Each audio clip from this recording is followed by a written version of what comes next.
Olá, seja muito bem-vindo, muito bem-vinda a mais um vídeo aqui do Conexão Britânica, o maior canal de inglês britânico do Brasil. E esse vídeo é um pouquinho diferente. Eu vou responder uma pergunta, não necessariamente uma pergunta que me fazem normalmente, mas uma pergunta que eu sei que muitas das pessoas que vêm querendo estudar conosco têm na cabeça, que é quanto tempo eu devo disponibilizar para ter aulas, quanto tempo posso dispor da minha vida para ter aulas, ou quanto tempo eu devo estudar inglês. Então, senta confortável, pega lápis, caderno e borracha, que eu vou falar algumas coisas que são interessantes e importantes para você que tem essa dúvida, ou até mesmo você que não tem, mas que essa pergunta despertou alguma dúvida, e bora pro vídeo. Pois bem, eu deixei essa pergunta na abertura do vídeo, e se você já tem essa pergunta, legal, eu vou te responder. Se você não tem, mas o assunto te despertou uma curiosidade, vamos lá, senta aqui pertinho, vamos conversar. Quanto tempo a gente pode dispor, ou a gente pode dispensar, ou a gente pode disponibilizar para estudar inglês? Ou para estudar qualquer negócio, tá? Isso basicamente você só troca o assunto, é para estudar qualquer coisa. Mas eu vou falar especificamente de línguas, não só inglês, mas qualquer língua, até porque o processo de aprendizagem é muito semelhante. Claro que eu sei que você está gritando aí do outro lado, depende da pessoa, depende de um monte de coisa. Sim, depende de um monte de coisa. Mas esse depender de um monte de coisa, seria interessante você levar em consideração alguns fatores, tá? Como, por exemplo, quanto tempo você tem fora da aula para dedicar, tá? Eu vou te dar um exemplo. Se você quer estudar 5 vezes por semana, você quer ter aula de segunda a sexta, legal. Mas você não tem mais horários além daquele que você está dispondo para a aula, para você revisar o conteúdo, eu sugiro fortemente que você reveja os dias de aula e utilize o tempo restante para revisar conteúdo. Ah, mas teacher, eu moro fora, e então, assim, eu trabalho muito, eu não tenho tempo. Tudo bem. Você mora fora e pelos números que eu vi nessa semana, 25% da audiência mora no Reino Unido, falando especificamente de Reino Unido, mas eu tenho 50% da minha audiência fora do Brasil. Então eu vou falar para essa fatia de pessoas e também para vocês que moram no Brasil e têm o interesse de morar fora, não só de visitar a passeio ou turismo, tá? Mas você que tem intenção de morar fora. Você tem duas opções quando você mora fora e quer estudar inglês.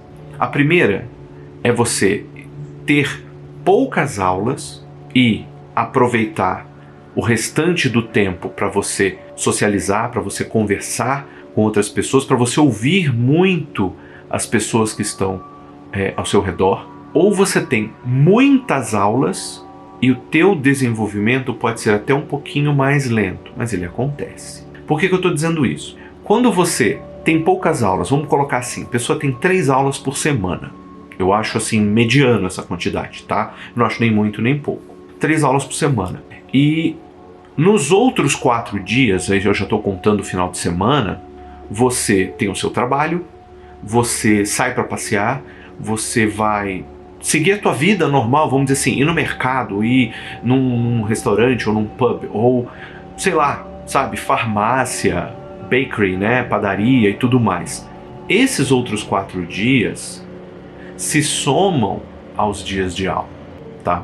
Eu vou dar um exemplo que não tem nada a ver com isso, mas um exemplo que eu vivi pessoalmente na minha vida, que uma das primeiras matérias que eu fiz no meu curso universitário, tá?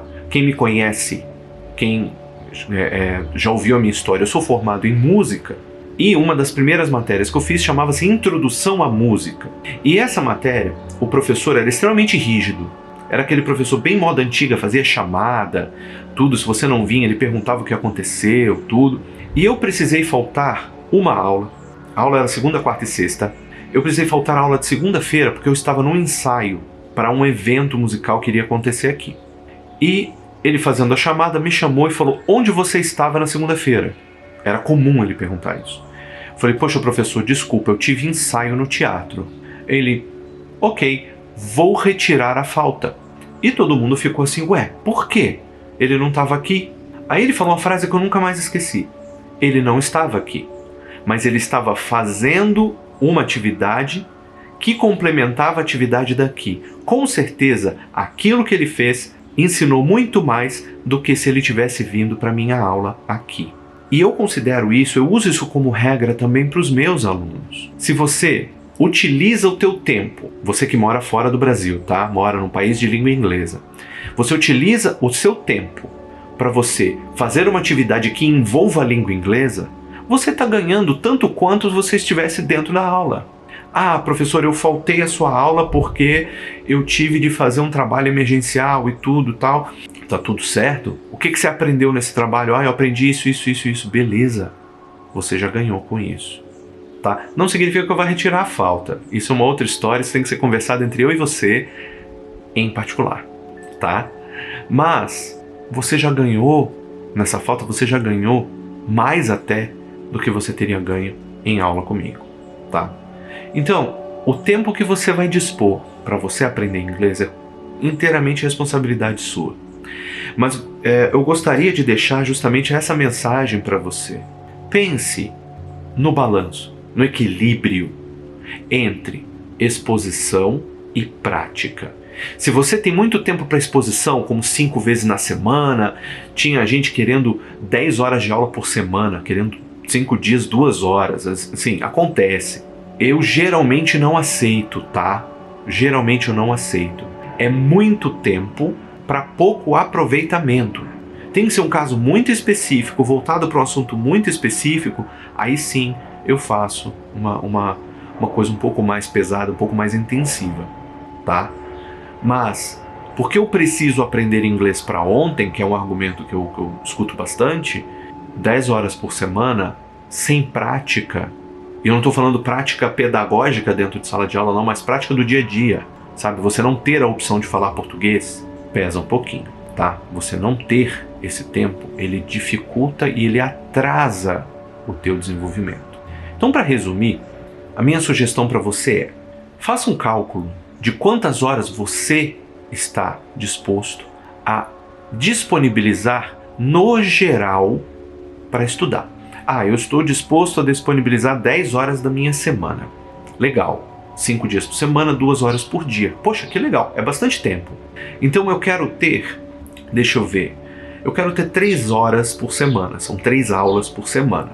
Beleza, me sobram 7 horas. Essas 7 horas eu vou fazer o quê? Eu vou praticar.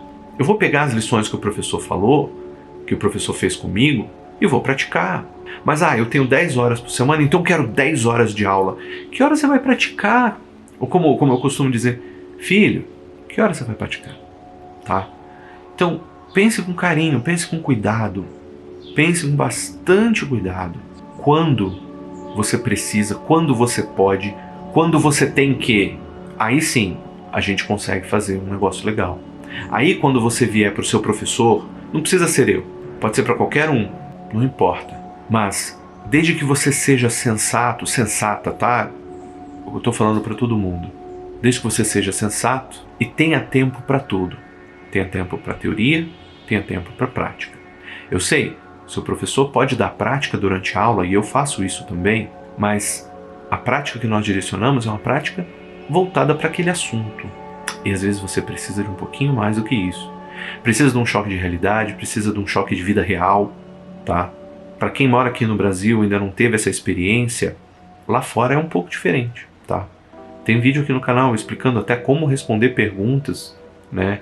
Que eu falo que as pessoas fora do Brasil, as pessoas nativas de língua inglesa, eles não respondem pergunta do jeito que a gente responde aqui em escola. Respondem de outra forma.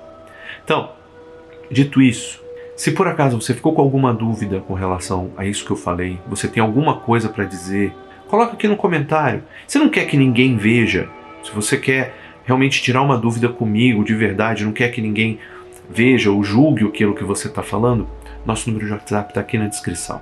Manda para lá, que alguém da minha equipe vai me mandar e eu faço questão de te responder, tá? Não tem problema nenhum de você tirar dúvidas comigo, não cobro por isso, muito pelo contrário, eu tô aqui para ajudar todo mundo, tá bom? Espero que essa dica tenha te ajudado, que você reflita bastante. Se mesmo assim ainda ficou com dúvida do que fazer, procura a gente ajuda, a gente dá assessoria nisso também.